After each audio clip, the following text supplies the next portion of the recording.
새해 첫날 거래에서 코스피 지수가 2,900선을 돌파하며 새 기록을 또 썼습니다. 반면 뉴욕 증시는 급락했습니다. 정철진 경제평론가와 자세한 이야기 나눠보겠습니다. 어서 오세요. 네, 안녕하십니까. 자, 한국 주식은 정말 어마어마한데 또 올해 3천이 아니고 지금 이미 3천에 가까이 접근하고 있는데 50포인트 남았나요? 오늘? 실은 이제 오늘 새벽에 끝난 뉴욕장이 이제 1% 넘는 조정을 보였습니다. 예. 그렇다고 하면 그동안에 정말 2달 넘게 쉼 없이 올라오지 않았었습니까? 장 초반, 특히 불과 한 1시간, 2시간 전까지만 해도 상당한 조정을 보였는데요. 예. 아, 우리 주식이요? 예. 근데 지금 들어오기 직전 약 한 15분 전부터 주가가 급반등을 하면서 지금 2,970선을 또 넘어서는 그런 양상을 보였는데 오늘의 수급을 보면 개인이 거의 코스피 코스닥 합쳐서 1조 8천억 이상. 근데 실은 어제도 1조 원 넘게 샀거든요. 그러니까 오늘도 거의 2조 원 가까이 사고 있으니까 아마도 내일도 이런 추세라면 또 1조 원 넘는 순매수를 보일 것 같은데 나홀로 지금 우리 한국 주식이 달리고 있는 가장 저변에는 이 개인 투자자들의 유동성의 힘이다 이렇게 볼 수가 있겠고 그런 말도 하더라고요. 이제는 2021년에는 동학개미라고 하지 말아라. 황소개미다. 왜냐면 개인들이 장을 추세를 만들어가는 그런 모습이고 오늘도 이렇게 개인들이 외국인과 기관 투자자들의 상당한 매물을 다 소화해내면서 시장을 끌어당기는 특히 선물 시장에서 외국인도 지금 한 5천 계약 이상 또 순매도를 치고 있거든요. 그런 것들을 다 극복하고 주가를 개인의 힘으로 지금 끌어올리고 있는 그런 양상입니다. 늘 얘기하면 지난해 올해 우리 아까 개미가 아니라 황소개구리라고 그러셨나요? 이제? 황소개미다.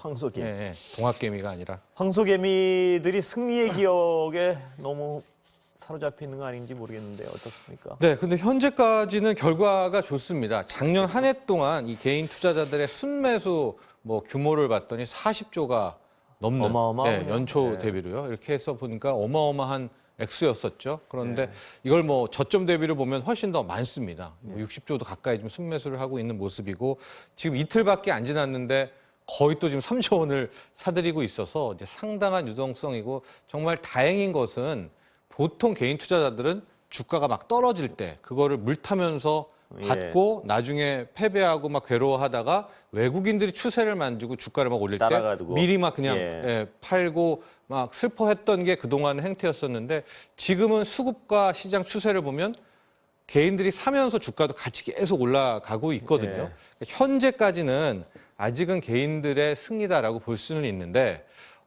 그러나 이런 분위기를 끝까지 가져가는 게 좋을 것 같고요.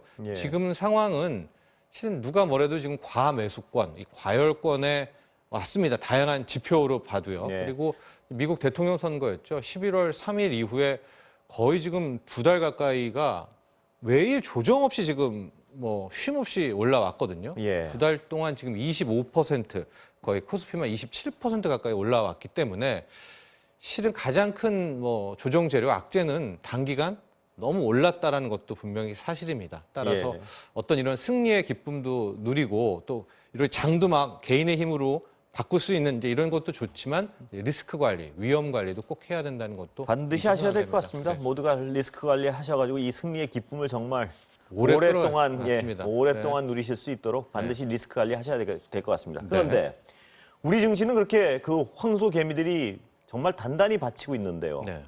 미국은 조정한 거죠 오늘? 그렇습니다. 오늘 새벽에 근데 조정이었는데요. 조정 일단 재료는 역시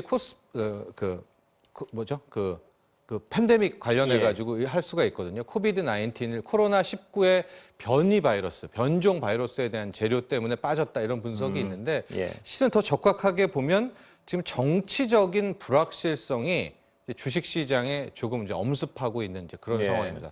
스케줄을 좀 보면은요. 1월 5일 날 조지아주의 상원 남은 부분에 대한 이제 선거가 있고 1월 6일은 선거인단들이 해왔던 표 있지 않습니까? 이것들의 이제 최종적인 마지막 이제 펜스 부통령이 선언하게 되는 이 양원, 상원, 하원 합동 회의가 있는 이제 두 가지 이벤트가 남아 있거든요. 근데 이 두 가지 모두 조금은 불확실성으로 해석하는 움직임이 좀 남아 있습니다. 가령 이 조지아주 상원 같은 경우에 만에 하나 이 조지아주의 상원 2명도 민주당으로 가져갈 경우 이제 이걸 블루 웨이브라고 하죠. 그러면 상원과 하원 모두 민주당이 다수당을 차지하는 완전히 다 파란색의 물결이다. 네. 이렇게 되면 시장은 상당히 좀 악재로 현재 받아들이고 있습니다. 예상하고 있는 거죠? 예상하고 예. 있는 뭐 모르죠? 결론은 네. 아니고요. 예. 왜냐하면 이 바이든이 외치는 것은 역시 성장보다는 분배고 이제 증세를 통한 뭐 재정. 실은 이것이 실물 경제에는 도움이 될 수 있지만 자산 시장, 주식 시장에서는 네. 그리 좋아할 만한 이슈는 아니거든요. 그래서 몇몇 그 외국계 증권사들의 리포트를 좀 보면 만에 하나 민주당이 블루웨이브 상원도 이번 조지아주 상원을 장악하게 예. 된다면 뭐 10% 이상의 뭐 조정도 가능하다 이런 분석들이 좀 나오고 있습니다. 이게 지금 이제 미국과 관련된 첫 번째 재료고요. 1월 6일 날의 연방 상원 합동회의는 뭐 하냐면 그동안 대통령 선거 다 끝났잖아요. 그러면 이제 선거인단도 다 나왔지 않습니까? 그거를 약간 좀 형식적으로 이제 다 모아가지고 표결하고 이제는 됐습니다 하고 펜스 부통령이 선언하게 되는 이제 그런 회의인데 예. 지금 들리는 소식에 의하면 이 연방 상원 합동회의에서 공화당 측 하원, 공화당 측 예. 상원에서 이번 선거의 결함성을 주장하면서 예. 어떤 부정선거의 뭐 증거를 제출하겠다 이런 이야기들이 지금 계속 나오고 있습니다. 그렇게까지 할까요? 그렇습니다. 그래서 아마 이제 예. 1월 6일 그 연방 상하원 합동회의까지를 한번 지켜보게 되면 이제 우리 시각으로는 1월 7일이죠. 그럼 미국에도 이 정치적 관련한 불확실성도 거의 해소될 예. 수 있지 않을까. 아마 미국 주식시장은 이것을 보고 조정을 오늘 새벽에 보인 거고요. 국내와 아시아 증시는 뭐 설마 그렇게까지 되겠느냐라는 예. 것. 그다음에 개인 투자자들의 우리는 수급으로 인해서 지금 갑자기 시장을 다시 상승으로 이끌고 있는 예. 그런 모습입니다. 제가 뭐 미국 사정을 전혀 모릅니다만은 그냥 외신을 통해서 그냥 상식적으로 보는 건 그 대통령 선거에 대한 어떤 구체적인 결과는 판이 좀 끝난 것 같고 그 상원 부분은 정말 지켜봐야 될 것 같습니다. 아까 블루웨이브가 네. 일어나는지 안 일어나는지에 대해서 네. 또 일어난다면 그 전문가들의 예측대로 그것이 악재가 될 것인지 그것도 한번 지켜봐야 될 것 같습니다. 그렇죠. 지금은 이제 증세를 외치고 예. 뭐 테크 기업에 대한 빅테크들에 대한 독과점을 이제 치겠다, 반독점을 하겠다라고 또 얘기는 했지만 막상 또 집권을 하고 나면 그렇죠. 예, 예. 그 당시에 경제를 살리기 위해서 정책 방향도 수정될 수가 있거든요. 예. 예, 그렇기 때문에 일단은 이벤트 결과 확인하시고 또 시장 반응까지 함께 보시는 것이 좋을 것 같습니다. 그리고 또 하나 요새 궁금한 게 비트코인인데요. 그렇습니다. 예, 일반 분들은 그 몇 년 전인가 아주 뜨겁다 그 가라앉는 걸 봐서 네. 이게 아직도 어떤 불안감, 투기성 자산 같은 불안감이 많은 것 같은데 네.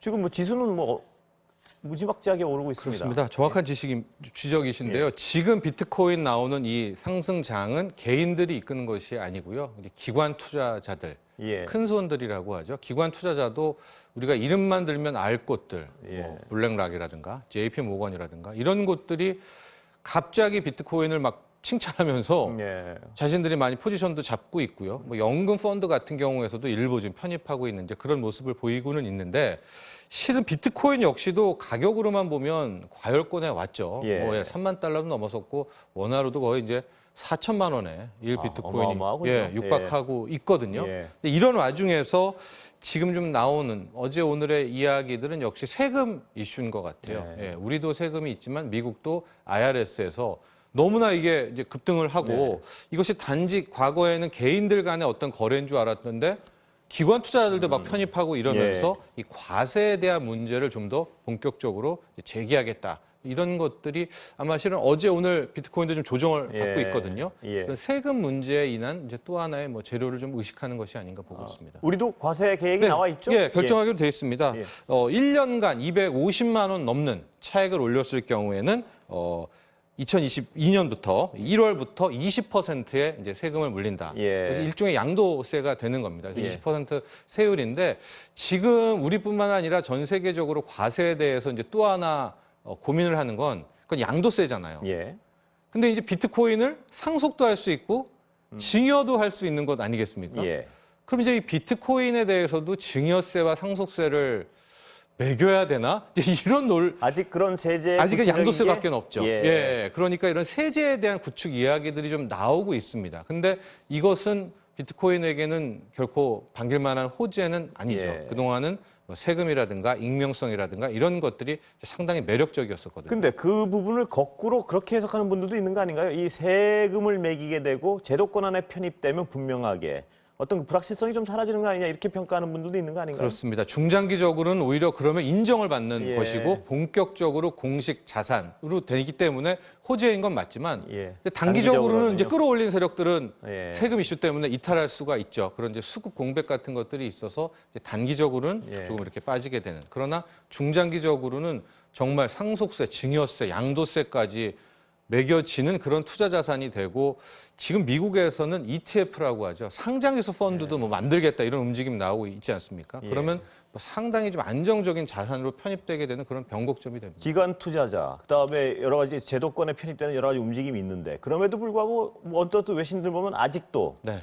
이게 너무 등치가 커질 경우에는 규제들, 정부의 규제가 아직도 리스크의 어떤 큰 요인으로 자리 잡고 있다 이런 보도들도 있던데 맞는 얘기죠? 그것도? 그렇습니다. 예. 이게 어제 오늘 IRS 또 이제 세금 얘기 나오니까 이렇게 쫙 빠지는 것처럼 예. 더 커지면 커질수록 우리가 마치 주식하듯이 우리가 부동산 하듯이 뭘 하듯이 공식 자산으로 편입되면 이런저런 규제들 뭐 예. 걸쳐야 될 투명성의 문제들이 많이 나올 건 아니겠습니까? 예. 그렇게 될 경우에는 말씀하신 대로 이제 그동안에 누렸던 그런 상승 매력은 꺾일 수가 있기 때문에 아마 그런 건 단기 악재로 작용할 수 있지 않을까 이렇게 바라보고 있습니다. 자산시장이 하여튼 너무 거침없이 다들 그러게요. 뜨거워지다 보니까요. 뭐 아까 처장에 말씀하셨지만 리스크 관리가 어느 때보다 점점 더 중요해지는 상황 같습니다. 이 비트코인도 개인들의 경우에 한 4년 전인가요? 굉장히 어떤 대어본 분들이 많아가지고 지금 아직 뜨겁지 않은데 지금 자꾸 올라오고 하면 또 관심을 가진 분도 생길 것 같고. 그렇습니다. 우리가 예. 3년 전으로 돌아가 보면 비트코인이 1비트코인이 이제 원화로 표현해서 뭐 2,300만 원, 2,400만 원 하다가 거의 폭락했었죠? 1년도 안 돼서 예. 350만 원까지,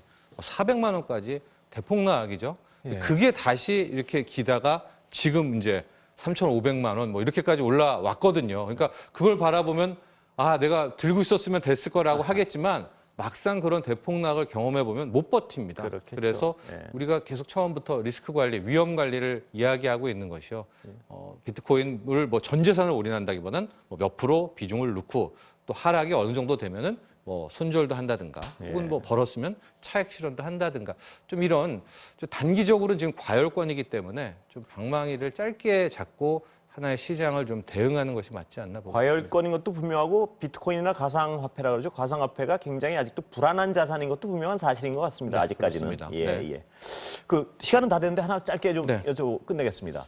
통신사들이 통신 안 하겠다고 지금 나서고 있는 이유가 뭔가요? 일단은 성장이 정체됐다라는 것입니다. 이미 이제 가입할 사람 다 가입했고요. 매출이 오히려 이제 줄어들고 있는 또 인구도 줄어들고 있지 않습니까? 이런 차원이고 두 번째 같은 경우에는 이런 성장 자체도 멈춰 있는데 본인들이 이제 한 세대, 3세대에서 4세대 이렇게 4세대에서 5세대 새로운 망을 깔 때마다 6조에서 많게는 8조를 투자를 예. 하는데 정작 망해서 돈 버는 사람은 통신사가 아니라 넷플릭스나 이런 넷플릭스나 구글이나 이런 컨텐츠들이 벌고 있기 때문에 올해 통신사들 3사 모두 탈통신. 예. 우리는 이제 통신을 하지 않는다.